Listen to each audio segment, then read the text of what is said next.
Bury Your Gays by Chuck Tingle is a book about a writer in Hollywood who mysteriously begins being haunted by their own horror creations as they are on the verge of possibly winning their first ever Oscar, named Misha. And originally, I was planning on reviewing Bury Your Gays as a part of the Halloween special here on the channel, but with Halloween specials not always doing the best in views, and me loving this book so much, it felt better to just do a dedicated review and talk about why I ended up emotionally connecting with this book so hard, and the funny situation around that. If you're unaware, Chuck Tingle has pulled off, in my opinion, one of the most impressive turnarounds, uphill swoops, whatever you want to call it, any author has managed in recent memory, because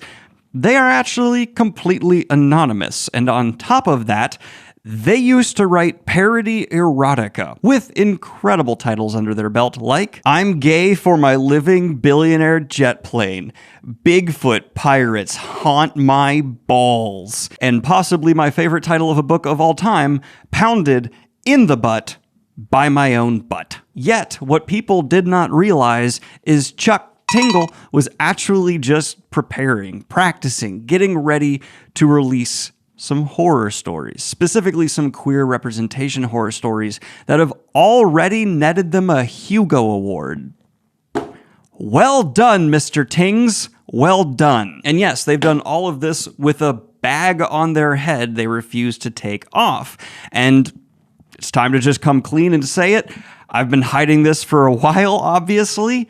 Yes, I'm Chuck Tingle. I'm Spartacus! I'm Spartacus! I'm Spartacus! I'm Spartacus! No, but like, wouldn't that be f***ing hilarious? And admittedly, I realized I was queer later in life. I have not consumed a ton of queer media until recently. So some of the themes, ideas covered in this book may not be as profound to you if you have been more well-versed in the genre than they were for me. With that being said, though, this is profound, yet over the top, while remaining nuanced in communicating issues and ideas around queer exploitation and monetization, specifically within Hollywood. So getting into the actual review, I just want to close out this intro by saying, Mr. Tingster, like Spider-Man on a train, if I did see you without that mask on, I would keep your secret and just tell you to keep on doing what you're doing, because you're a hero to me. Let's talk about Bury Your Gays.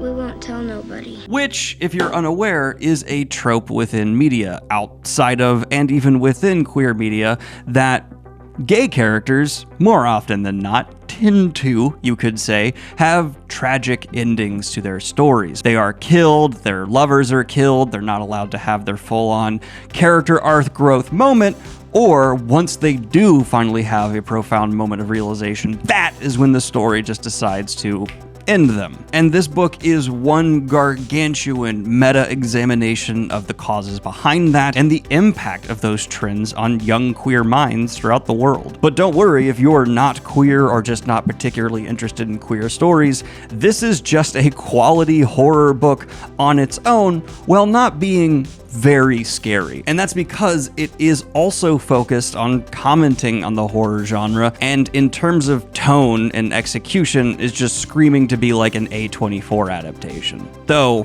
it shits on Hollywood so hard, it would take a studio like that to get done. I don't think a lot of people are gonna want to touch this, because right when you think you get the level of commentary it's digging in on Hollywood, Bury Your Gays lifts up its sledgehammer and just keeps breaking limbs. Let's get into it. Following Misha on the verge of possibly receiving their first Oscar, as I said before, his own creations within the horror genre for shows and movies he's come up with suddenly emerge from the shadows and begin haunting him. This includes a smoker with thin lips that if you don't give him a light when he asks will kill you and grind up your bones and turn them into cigarettes in themselves and smoke them. Not sure how practical that is, but it's damn scary. Or Mrs. Y, I believe they're called, who if they touch you, unveils the truth of the universe, but of course the human mind can't really take that, so it basically turns you into a catatonic slug. Future!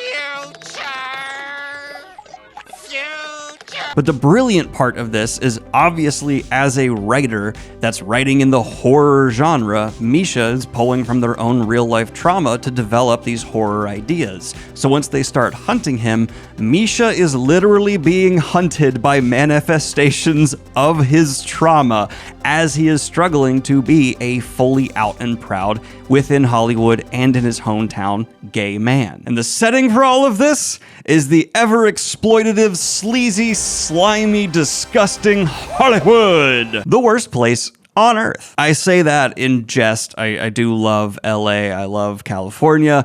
I've personally had pretty bad experiences whenever I've been flown out to LA for business opportunities, but to be fair, that also happened when I was flown out to New York. Turns out just big corporate people tend to suck and want to exploit you. And if I had to give like one non-spoiler piece of advice before starting this book, just go into it knowing it's meant to be over the top. Because at first, when I started the book, I was like, whoa, this is an exaggerated form of dialogue, to be sure. I'm sure people in Hollywood studios do talk in a rather gross, foul, and sleazy manner, but within the first chapter of Bury Your Gaze alone, I was full on just feeling how repugnant these people were. Not Misha. Misha's great, but the executives they're meeting with. Because, fantastically, truly capturing the spirit of LA, the book opens with Misha waiting in traffic, specifically to get into a studio. If you've been to LA, spot fucking on. And the idea of fictionalized characters always being representative of something deeper within us that's disturbing or not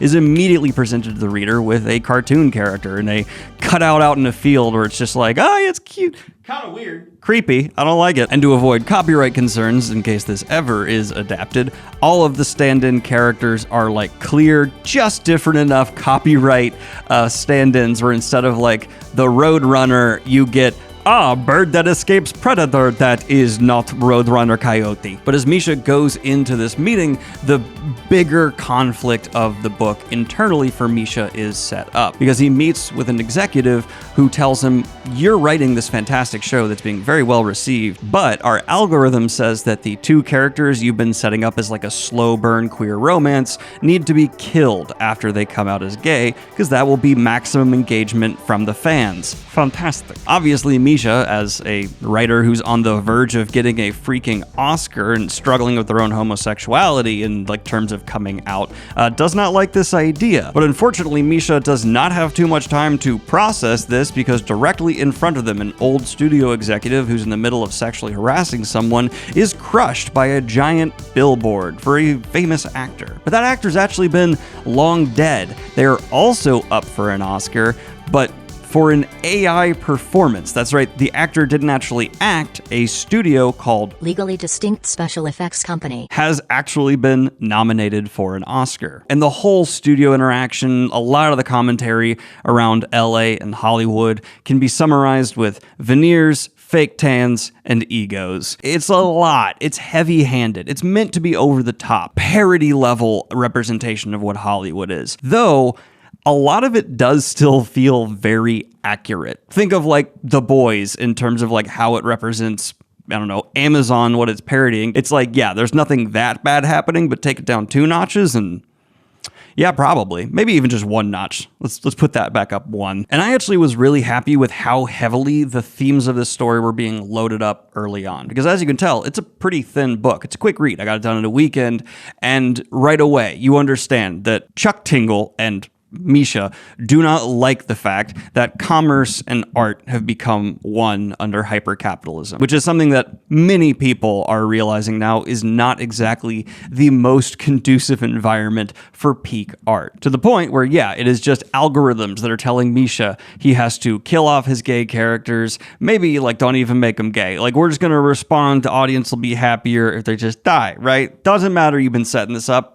You as a writer. Haha, we have the power. Numbers, algorithms, money. Where is the money? And everything I've said so far does just sound like it could be yet another whatever quick story just made by someone bitter against Hollywood to crap on the industry. We've seen a gajillion of those. What, in my opinion, makes Bury Your Gaze stand out head and shoulders above the rest is its commitment to the details and developing the ideas within the story to the fullest extent. I have read fantasy books 3 to 4 times this large that did not succeed in actually saying something about what they were commenting on, as well as Bury Your Gays has. And as it usually should be, almost all of this is accomplished by work through Misha, the main character himself, who we see the inspirations for himself as a writer, beyond just the horror icons he's made that are now hunting him, but even in the inspirations for the queer characters he wants to make. From a show that was very important to him in his childhood, that was reminiscent of the X-Files, that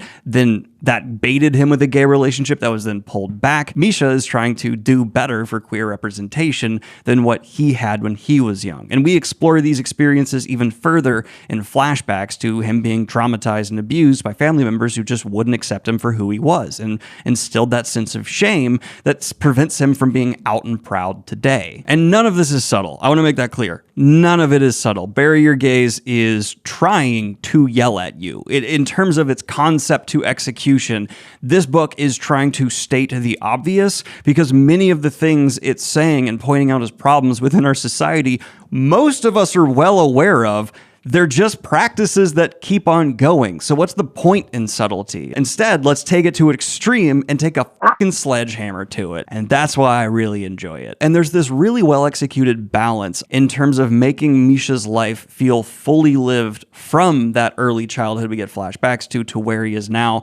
It's not just, oh, you're cutting to something that feels a bit disconnected. You see a pattern of steps, yet strength within Misha's characterization, so that the person we meet now in Hollywood who's so conflicted yet firm in their belief makes complete sense. And even in his current life, we have the detail that he's dating a man named Zeke, a bi boyfriend. Hello, bi rep, what's up? There's also fantastic ace representation through a character named Tara, and I just love to see that. And it's pointed out within this book that in terms of queer representation, ace characters tend to be at like the very bottom of the poll in terms of name an ace hero. That's like confirmed ace. I'll wait. And there might be some people who disagree with me on this. I totally understand if so. But I think what makes the tone for Bury Your Gays work so well is like a Shane Black film or something. There's this undercurrent of noir to it, despite it being in modern times, that makes everything so much more believable, sleazy feeling, yet honest in a strange way.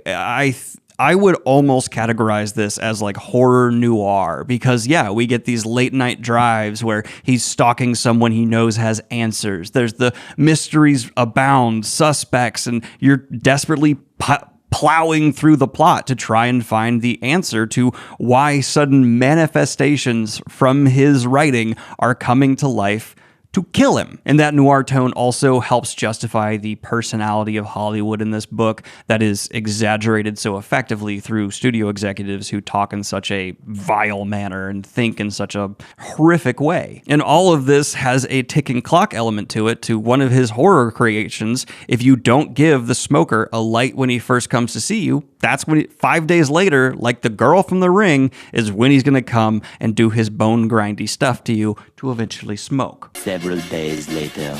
But that is going to take me to a couple of my criticisms, none of which are severe for Bury Your Gays.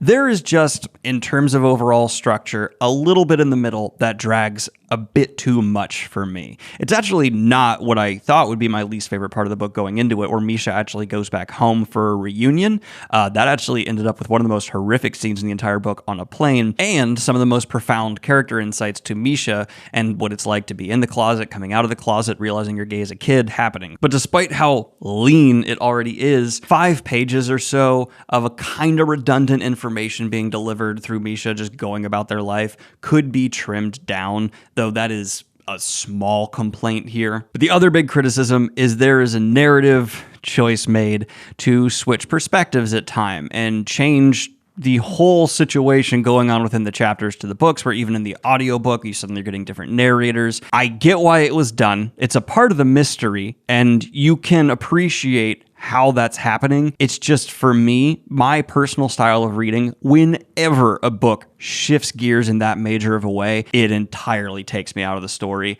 So if you don't struggle with that as much as I do, great. But for me, I artistically respect it. But in terms of reading experience, I wasn't in those sequences long enough to then get lost in them again, and they were not transitioned to smoothly enough, just being new sections of the story starting, for me to feel like the actual implementation was anything special, beyond just a interesting idea. I don't believe the Tinkster is at their strongest when they're writing atmosphere, specifically within horror sequences. They were compelling, and at one point I did have a bit of a chill go down my spine, but that was more just due to the gore happening rather than like an actual crafting of tension for the effect of terror. Specifically, there's a sequence on a plane where one of Misha's monsters is coming for them and has this horrific ability to just melt your brain.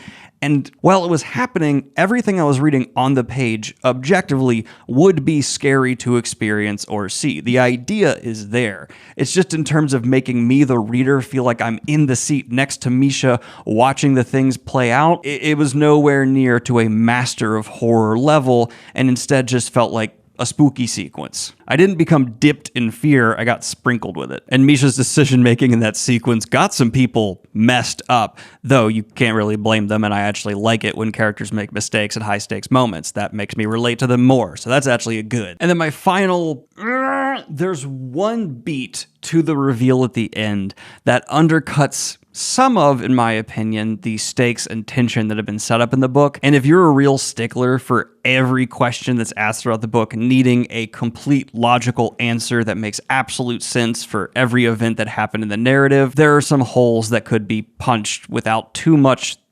thought going on. Though, in terms of the twists and turns the overall story takes, Bury Your Gaze keeps unveiling new revelations, even when things feel like they could be all wrapped up, and commentates on doing that while doing them in a way that is delightful. And then finally, before we get in this full spoiler talk, I want to just say, I believe Bury Your Gaze end message and how it is presented to the reader is absolutely beautiful. In line with how the book has consistently been set up, it is over the top. It is just violently proud, and I love that. I think you can earn that, and Bury Your Gaze did. Not everything needs to be constrained, or you don't need to be subtle with certain messages. Sometimes things need to be screamed in people's faces, and by doing that, you can even encourage smaller, more nuanced ideas to take seed or even bloom, and that is what I took away from Bury Your Gaze. Again, I'm not the most experienced when it comes to queer media as a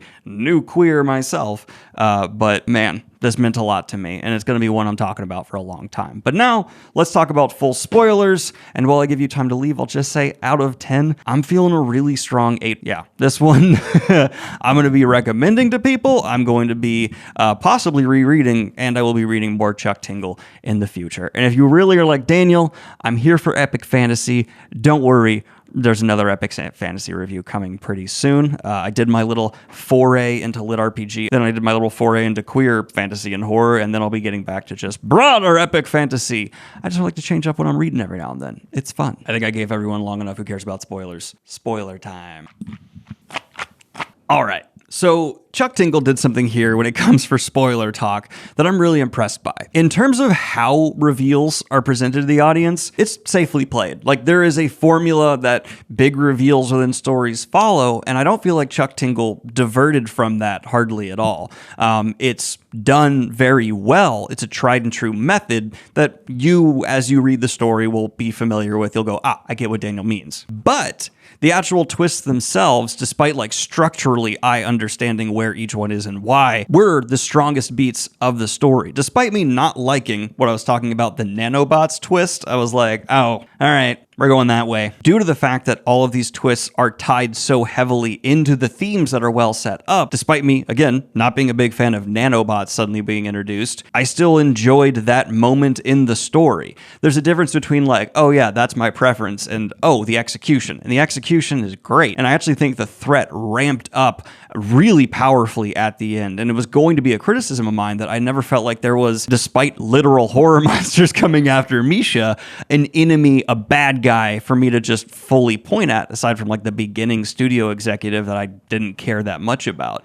But smartly, the fact that it's been so nebulous and felt like just existing in Hollywood was the antagonist is the answer. And yeah, it is literally Hollywood and the algorithms behind it that turn into the antagonist.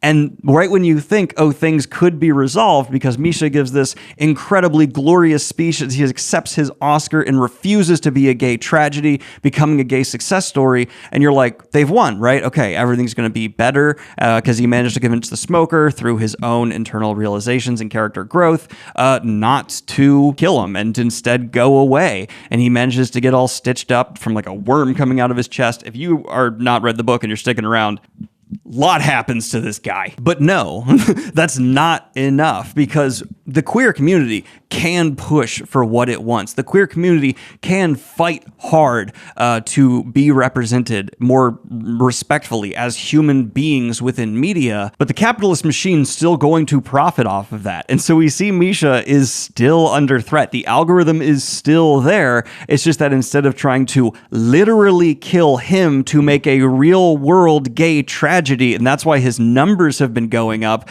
it's like, yeah, the people planting the drug stories about you is the studio, because they want you to be an actual gay tragedy so that everyone will go back and binge your cattle. I love that. It was such a cool way to like take the meta of the book back into the book. But no, just because that part of it is not a direct threat to Misha's life anymore does not mean everything's okay, because suddenly we're seeing like, oh, this movie that was not going to be a queer joy story is just getting reshoots and lazily re-edited and more AIs being implemented so that, yeah, it's going to suddenly be a queer joy story. Like, it's lazy. It's the what we're seeing sometimes happen in real life in Hollywood, where it's just, oh, we want representation. We're going to have these two characters that are the same sex kiss in a blurry background shot. Do you like that, queers? It feels like that from Hollywood a lot of the time. That's the kind of representation everyone hates. And so Misha has to then like go on the offensive from the defensive they've been on.